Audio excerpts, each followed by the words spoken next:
టీవీ786 అందరూ తప్పక చూడండి, లైక్ చేయండి, షేర్ చేయండి, మా ఛానల్ని సబ్స్క్రైబ్ చేయండి.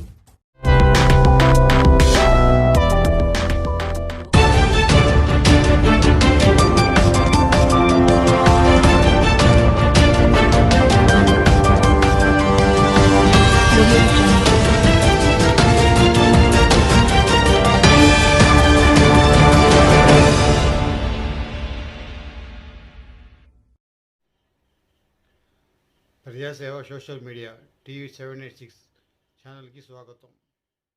ముస్లిం నేను ఒకటి అడుగుతా ఉన్నా రిషి, స్ట్రూటిగా అడుగుతా ఉన్నా, ఎందుకు ఇంత అలర్జీ వీళ్ళకి ముస్లిమ్స్ అంటే? ఈ దేశంలో 30 కోట్ల మంది ముస్లిమ్స్ ఉన్నారు. 132 కోట్ల భారతీయుల్లో 30 కోట్ల మంది ముస్లిమ్స్ ఉన్నారు.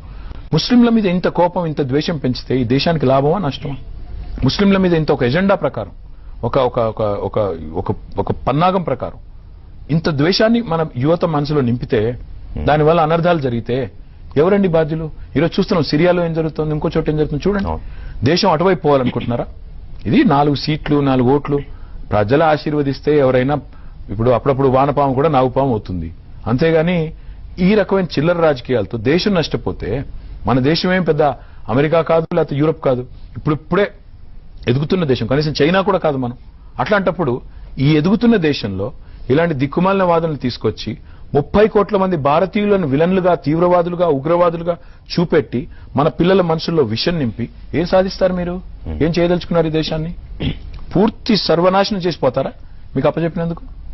అంటే మీరు ఒక్కసారి దయచేసి కూర్చుని జాగ్రత్తగా ఆలోచించండి. నేను नमस्कार दोस्तों, मैं विनय दुबे मुंबई से।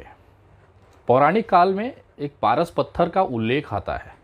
हमारे हिंदू धर्म के ग्रंथों में, हमारे सनातन धर्मों में ग्रंथों में एक पत्थर है, पारस पत्थर, जिसका जिक्र हमेशा आता रहा है कि वो चीज़ अगर किसी को छू दे, पारस पत्थर अगर किसी को छू दे, किसी सामान को, वस्तु को या लोहे को, तो वो सोना हो जाता था।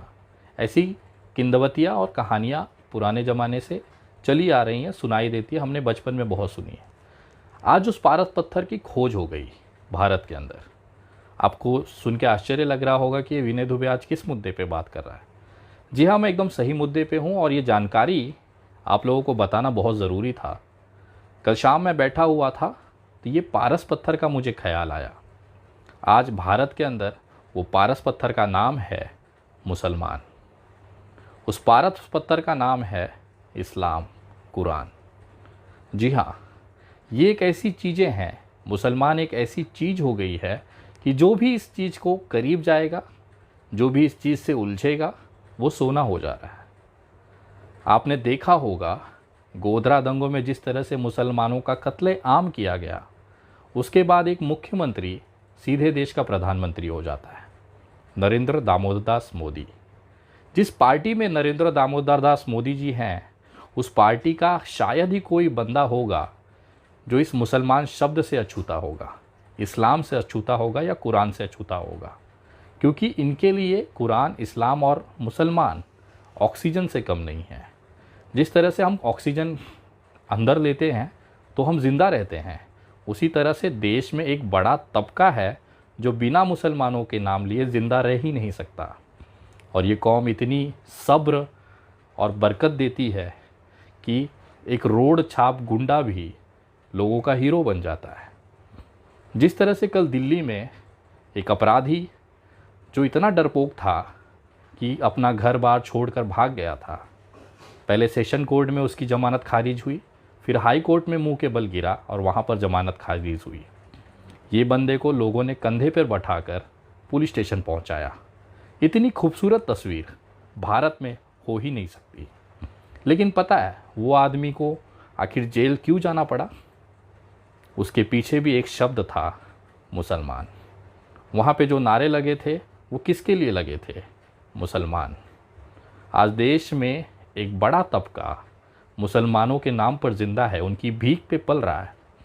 अगर वो व्यक्ति मुसलमानों को गालियाँ ना दें, मुसलमानों को अपशब्द न कहें, तो शायद ही कोई कुत्ता, सड़क चलता हुआ खुजली वाला कुत्ता, इनको इज्जत दे। इन्होंने अपने लिए ज़िंदगी भर काम किया, लेकिन वो शोहरत, वो हैसियत हासिल न कर पाई। लेकिन जैसे ही उन्होंने मुसलमान शब्द का इस्तेमाल करना शुरू किया, वो आज हीरो बनकर घूम रहे हैं। बाकी सब तो छोड़ दीजिए, एक इंसान जो विदेशों में पढ़ाई किया, जो अच्छे संपन्न परिवार से है, इस्लाम ने उसे भी सन्यासी बनने पर मजबूर कर दिया। मैं बात कर रहा हूँ गाज़ियाबाद के उस दलाल, उस असामाजिक तत्व यति नरसिंहानंद सरस्वती की। ये व्यक्ति खुद कबूल कर रहा है कि केवल इस्लाम और मुसलमान के खातिर ये बंदा सन्यासी बन गया।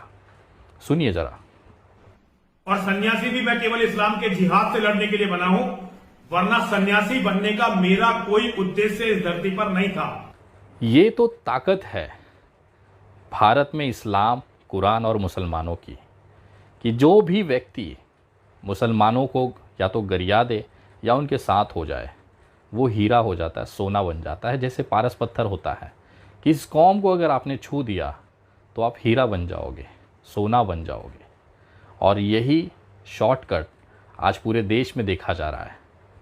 चूड़ी वाले के साथ मारपीट होना, चाहे कचरे वाले के साथ मारपीट होना, चाहे पानी पूरी वाले के साथ मारपीट होना, चाहे एक मसाला डोसा बनाने वाले दुकान पे एक छोटा सा कारीगर, सोचिए एक छोटा सा कारीगर जिसकी 150, 200, 400 रुपए की दिन की कमाई होती है, वो मुसलमान होने के नाते एक ग्रुप को लगातार मीडिया में चर्चा में बना देता है।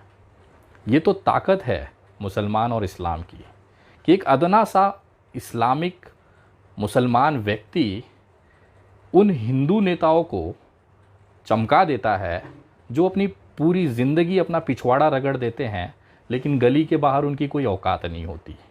लेकिन जैसे ही वो किसी मुसलमान को छू देते हैं, वो राष्ट्रीय चेहरा बन जाते हैं, हीरो बन जाते हैं। दिल्ली में जिस तरह से कल एक अपराधी को कंधे पे बिठा के घुमाया गया, वो कहीं ना कहीं उसके पीछे एक मुसलमान का ही हाथ है। वो मुसलमान का नाम लेता है, उनको गालियां देता है, आज वो सोना हो चुका है। आपको पता है उमर खालिद भाई जेल में क्यों हैं? क्योंकि वो मुसलमान है।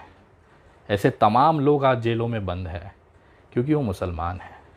कहीं ना कहीं ये इस्लाम और मुसलमान की ताकत दिखाती है इस देश के अंदर, इस भारत के अंदर।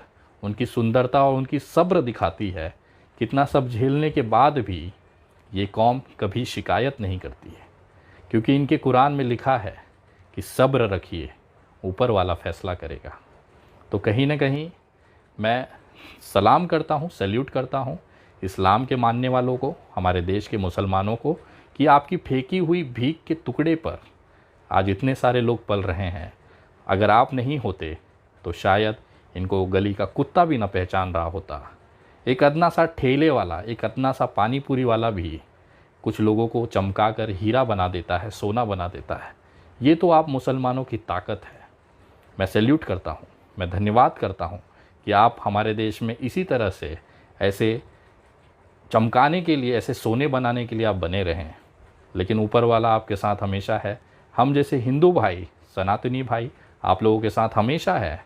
चाहे कितना भी कष्ट आए, चाहे कितनी भी तकलीफ़ें दी जाए, हम कभी भी आपका साथ नहीं छोड़ेंगे। क्योंकि लोगों के आंखें बंद करने से अंधेरा नहीं होता।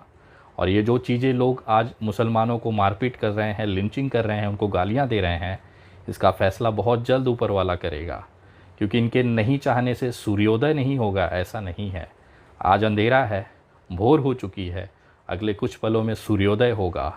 ये चाहे कितना भी अपना पिछवाड़ा रगड़ लें, ये भारत में सूर्योदय होने से नहीं रोक सकते। नरेंद्र मोदी जी आए और चले भी जाएंगे, बहुत सारे नेता भारतीय जनता पार्टी के आए और चले भी जाएंगे। ये देश चलता रहेगा, बिना नरेंद्र मोदी के भी चलता रहेगा, बिना योगी आदित्यनाथ के भी चलता रहेगा, बिना उद्धव ठाकरे के भी चलता रहेगा, बिना ममता बनर्जी के भी चलता रहेगा। ये देश हमेशा चलता रहेगा। और जिन लोगों को लगता है कि बिना नरेंद्र मोदी या बिना अमित शाह के देश चलना नामुमकिन है, तो कृपया इसी समय नरेंद्र मोदी जी की धर्मपत्नी को देख लीजिए। बेचारी 40 साल से सकुशल अपनी ज़िंदगी जी रही है। तो ऐसा भ्रम अगर ये पाल के बैठे हैं कि बिना मोदी के देश ना चलेगा, तो उनकी पत्नी को देखकर आप ज़रा सीखिए। ये समय है, बदलेगा ज़रूर। और इस्लाम, मुसलमान और कुरान को ख़त्म करने वाले कितने ही आए और चले गए, मैं धन्यवाद करता हूँ, सल्यूट करता हूँ मुसलमानों के उस सब्र को जिन्होंने अपने इस्लाम में, अपने कुरान की उसकी नियमों को उन्होंने पाला है और अपने अंदर सब्र रखा है। ऊपर वाले पे यकीन रखिए, अल्लाह पर यकीन रखिए, प्रभु श्री राम पे यकीन रखिए, क्योंकि कण कण में ये बसते हैं और कभी भी गलत नहीं होने देंगे। इनकी लाठी में कभी भी आवाज़ नहीं होती। सबका फल यहीं पे मिलेगा। जिस तरह से बाबरी मस्जिद को शहीद करी गई, आज देखिए लाल कृष्ण आडवाणी की क्या हालत है। मैं भगवान से दुआ करूँगा अमित शाह, नरेंद्र मोदी जी को भगवान लंबी उम्र दे, ताकि वो अपने आँखों से इस देश में जो नफ़रत इन्होंने बोया है उसकी खेप समाप्त होते और अपनी दुर्गति होते वो ज़रूर देखे, जैसे लाल कृष्ण आडवाणी देख रहे हैं। भगवान आप लोगों को लंबी उम्र दे, शतायु बनाए, ये कामना मैं करता हूँ। तमाम मेरे इस्लामिक भाइयों को, मुसलमान भाइयों को विनय दुबे की तरफ से सैल्यूट है, सलाम है। जय हिंद, जय महाराष्ट्र।